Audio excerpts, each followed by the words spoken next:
Forza Milan.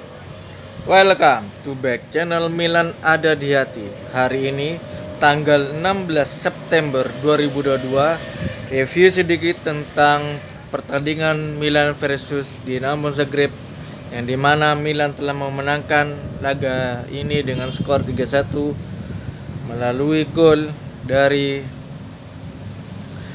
Oliver Giroud, penalti, dan kedua dari Makers lewat asis Leao, dan ketiga adalah Pobega yang dari asis dari Brahim Diaz.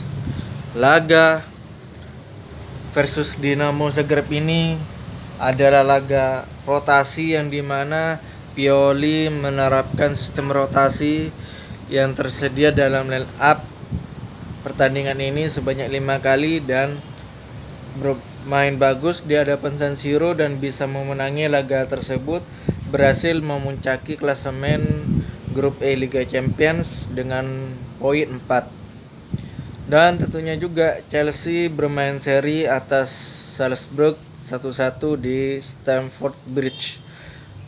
Untuk laga ketiga, Milan akan menghadapi Chelsea di bulan Oktober, dan laga keempat juga menghadapi Chelsea di San Siro. Tentunya saja dalam pertandingan Milan versus Dinamo Zagreb, permainan inti Milan sedikit menurun karena kita tahu bahwasanya Milan hanya mengandalkan Oliver Giroud di lini depan, dan ini tentu saja apabila Giroud cedera akan absen melawan Napoli yang bertanding pada tanggal 19 September ini. Tentu saja kita harus tahu bahwasanya Napoli juga menang di kandang Rangers di fase grup Liga Champions. Tentu saja pertemuan Pioli dengan Napoli ini baik. Milan dan Napoli tentu saja bisa meraih penuh di kandang Milan. Tentu saja ini akan menjadi motivasi para pemain Milan, di mana kita tahu bahwasanya pertandingan Milan versus Napoli sama-sama menang di Liga Champions. Tentu saja di Liga Champions saat Milan versus Dinamo Zagreb, Ismail Bennacer menjadi pemain terbaik di laga ini. Tentu saja kita ke Liga Italia, pertemuan Milan versus Napoli ini bukan hanya memperebutkan klasemen sementara, tetapi untuk mempertahankan posisi 4 besar yang diperhitungkan oleh manajemen Milan yang baru, Red Bull Capital, untuk bisa tembus di Liga Champions untuk musim depan. Milan-Napoli atau Napoli-Milan berada di klasemen di nomor 1 untuk Napoli, dan nomor 2 adalah nomor 3 adalah Milan. Tentu saja ini membuat posisi Milan tersendiri ingin menang dan memuncaki klasemen sementara di Liga Serie A. Untuk para pemain Milan juga kita kurang Rafael Leao yang disuspend karena kartu kuning. Di sisi lain Napoli juga absen pemainnya adalah Osimhen, yang dimana Osimhen ini adalah ruh penyerang bagi Napoli. Tentu saja kemenangan Milan dan Napoli di Liga Champions, optimisnya bisa meraih permainan yang baik dan bisa jual beli permainan di versus Milan Napoli. Setelah permainan ini tentu saja semoga saja para pemain Milan fokus untuk menjalani laga Milan Napoli di San Siro, yang dimana setelah Milan dan Napoli akan ada international break, yang dimana ada pertandingan FIFA Match Day. Harapannya semoga ini menjadi kunci keberhasilan Pioli dan kawan-kawan untuk bisa memuncaki klasemen Liga Serie A musim 2022-2023. Tentu saja ini akan menjadi bekal Pioli untuk meraih poin sempurna di San Siro.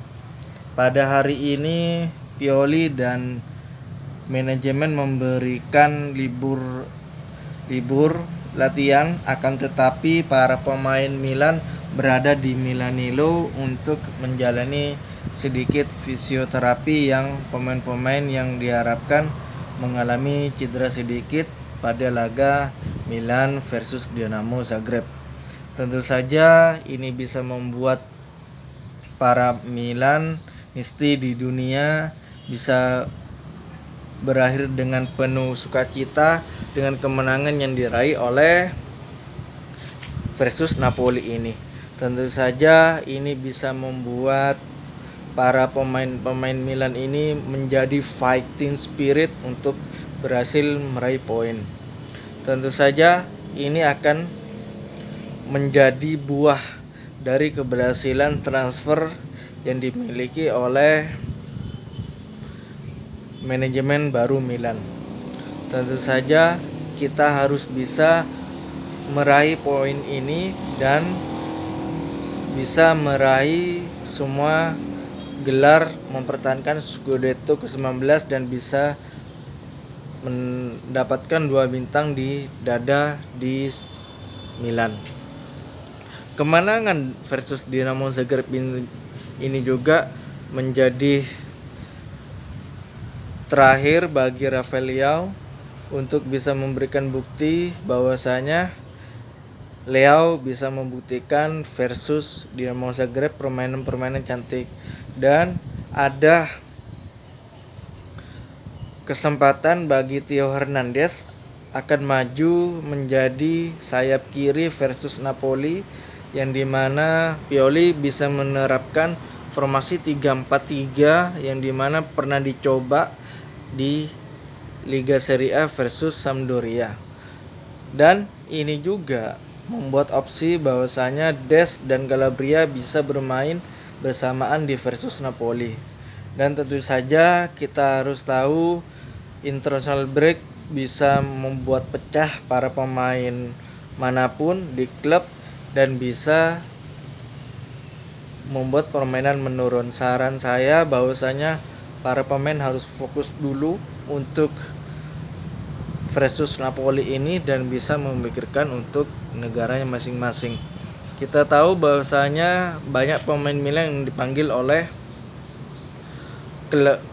timnasnya, yang dimana Simon Kjaer dipanggil, Pierre Kalulu, Theo Hernandez, Mike Maignan dan Olivier Giroud untuk timnas Prancis, untuk Pierre Kalulu untuk U21 Prancis, dan juga Malik Thiaw pemain baru Milan juga dipanggil oleh timnas Jerman U21.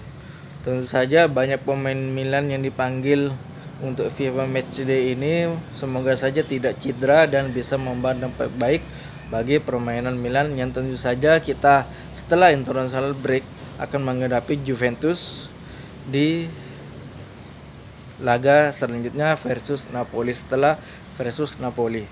Dan di bulan Oktober juga kita akan menghadapi Juventus Chelsea, yang dimana 3 matchday ini sangat berpengaruh pada tim mental Milan. Semoga saja tidak ada pemain cedera di FIFA Matchday dan bisa mendulang poin versus Napoli di San Siro. Terima kasih sudah menonton video Milan Adaleti. See you for next video. Forza Milan.